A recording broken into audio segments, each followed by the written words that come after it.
नमस्कार मंडळी, welcome back to my channel Gupshup बँडेड. चला तर पाहूया श्रीरामचरितमानस या पुस्तकाचा पुढचा भाग. श्रीरामांचे लावण्य पाहून त्या प्रेममग्न झाल्या. प्रेमवश झाल्यामुळे त्या त्यांच्या वारंवार पाया पडत होत्या. हृदयात प्रेम दाटले होते म्हणून लज्जा राहिली नाही. त्यांच्या स्वाभाविक स्नेहाचे वर्णन कसे करता येईल. त्यांनी श्रीरामांना भावांसह उटणे लावून स्नान घातले आणि मोठ्या प्रेमाने षड्रस भोजन वाढले. योग्य वेळ पाहून श्रीरामचंद्र शील, स्नेह आणि संकोचाने म्हणाले, महाराज अयोध्यापुरीस जाऊ इच्छितात. त्यांनी आम्हाला निरोप घेण्यासाठी पाठविले आहे. हे मातांनो, प्रसन्न मनाने आज्ञा द्या आणि आम्हाला आपली मुले मानून नेहमी स्नेह ठेवा. हे ऐकून अंतःपुर उदास झाले. सासवा प्रेमाधिक्यामुळे काही बोलू शकल्या नाहीत. त्यांनी सर्व कुमारींना हृदयाशी धरले व त्यांना पतींच्या हाती सोपवून पुष्कळ विनंती केली.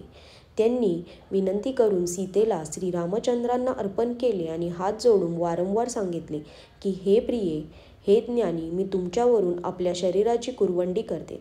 तुम्हाला सर्वांची स्थिती माहीत आहे. परिवाराला, पुरवासियांना, मला व राजांना सीता ही प्राणप्रिय आहे असे समजा. हे तुलसीदासांचे स्वामी, हिचे शील व स्नेह पाहून हिला आपली दासी माना.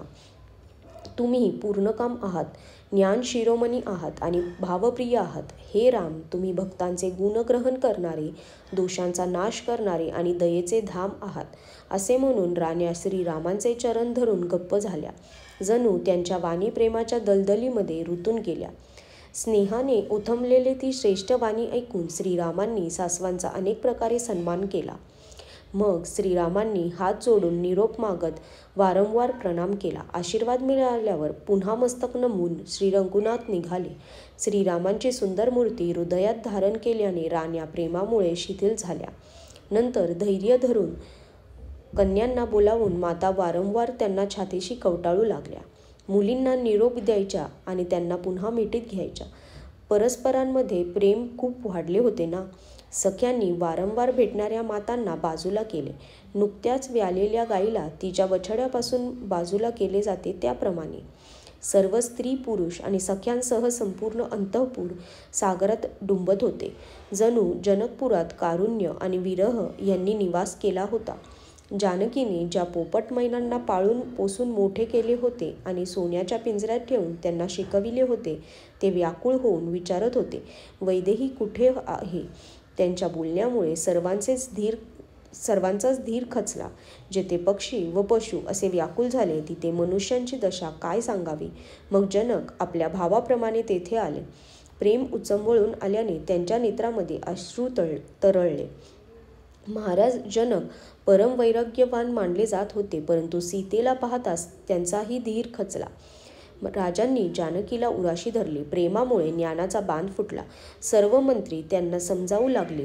तेव्हा राजांनी विषाद करण्याची ही वेळ नाही असा विचार केला. वारंवार मुलींना पोटाशी धरून सुंदर सजविल्या पालख्या बोलवल्या. संपूर्ण परिवार प्रेमाने व्याकुळ झाला होता. राजांनी सुंदर मुहूर्त पाहून सिद्धींसह श्री गणेशाचे स्मरण करून कन्यांना पालख्यांमध्ये बसविले. राजांनी मुलींची अनेक प्रकारे समजूत घालून त्यांना स्त्रीधर्म व कुळाचार शिकवले. तसेच सीतेच्या विश्वासातील तिला प्रिय असणारे अनेक दासीदास दिले.